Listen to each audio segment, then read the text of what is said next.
ប្រកាសលេខ006សនណស្ដីពីបែបបទនីតិវិធីនៃការកែតម្រូវទិន្នន័យនិងមុខភាពបញ្ជីអត្រានុកូលដ្ឋានកំហុសទិន្នន័យអ្វីខ្លះក្នុងបញ្ជីអត្រានុកូលដ្ឋានដែលលោកអ្នកអាចកែបានដោយមិនឡើងដល់តុលាការទិន្នន័យនៃបញ្ជីអត្រានុកូលដ្ឋានដែលអាចកែតម្រូវបានគឺជាទិន្នន័យដែលបានសរសេរខុសឬភាន់ច្រឡំព័ត៌មានឬខកខានមិនបានបំពេញព័ត៌មានកំហុសបច្ចេកទេសដោយមន្ត្រីអត្រានុកូលដ្ឋានឃុំសង្កាត់ក្នុងករណីណាមួយដូចខាងក្រោមការខុសឆ្គងអក្ខរាវិរុទ្ធលើនាមត្រកូលនិងឬនាមខ្លួនជាអក្សរខ្មែរនិងអក្សរឡាតាំងរបស់សាមីខ្លួនឬរបស់ឪពុកឬរបស់ម្ដាយមានន័យថាសូរសំឡេងដូចគ្នាឬប្រហាក់ប្រហែលគ្នាប៉ុន្តែការសរសេរខុសគ្នាឬមានកំហុសផ្សេងទៀត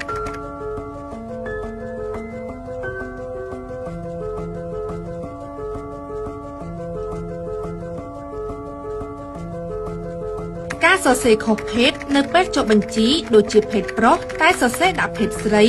ឬភេទស្រីតែសរសេរដាក់ថាភេទប្រុស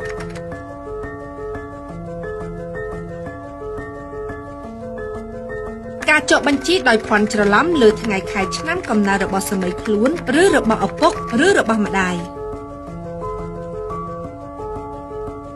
ខុសថ្ងៃកំណើតសូរ្យគតិដូចជាថ្ងៃទី30ខែកុម្ភៈឬថ្ងៃទី31ខែមេសាខុសថ្ងៃកំណើតច័ន្ទគតិដូចជាសរសេរចុះដាក់ថ្ងៃច័ន្ទទី10ខែតុលាឆ្នាំ1989ប៉ុន្តែជាក់ស្ដែងថ្ងៃទី10ខែតុលាឆ្នាំ1989ជាថ្ងៃអង្គារ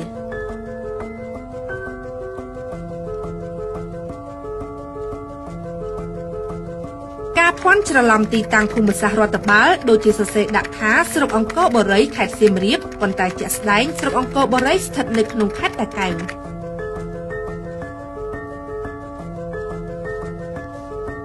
ខ្ទង់ទីកន្លែងកំណើតបានសរសេរខុសទីតាំងកន្លែងកំណើតដែលសាមីខ្លួនបានកើតជាក់ស្ដែងឬសរសេរខុសទីតាំងភូមិសាស្ត្ររដ្ឋបាលនាសម័យដែលបុគ្គលនោះកើត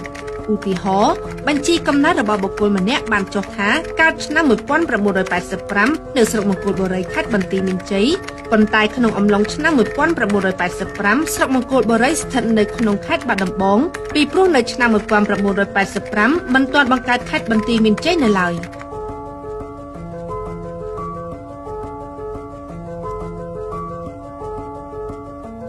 ការខកខានមិនបានចុះព័ត៌មាននៅក្នុងបញ្ជីអត្រានុកូលដ្ឋានលើកឡើងតែការបន្ថែមទិន្នន័យព័ត៌មានណាដែលធ្វើឲ្យសាមីខ្លួនរួចផុតពីការទទួលខុសត្រូវខាងផ្លូវច្បាប់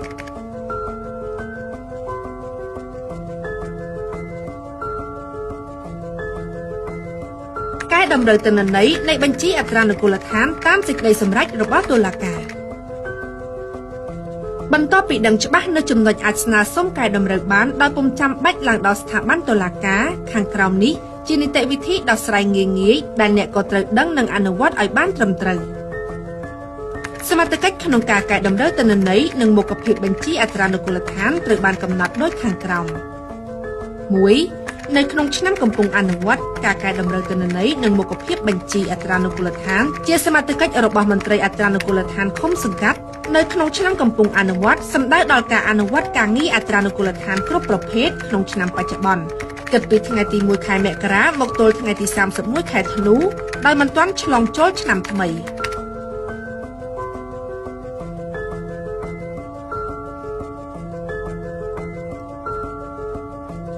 2. នៅក្នុងឆ្នាំកន្លងផុតការកែតម្រូវទិន្នន័យនិងមុខភាពបញ្ជីអត្រានុកូលដ្ឋានជាសមត្ថកិច្ចរបស់មន្ត្រីអត្រានុកូលដ្ឋានថ្នាក់ជាតិនៅក្នុងឆ្នាំកន្លងផុតសម្ដៅដល់ការអនុវត្តការងារអត្រានុកូលដ្ឋានគ្រប់ប្រភេទដែលកន្លងផុតឬខួបឆ្នាំកំពុងអនុវត្តដោយបានចែងក្នុងចំណុចទី1ខាងលើ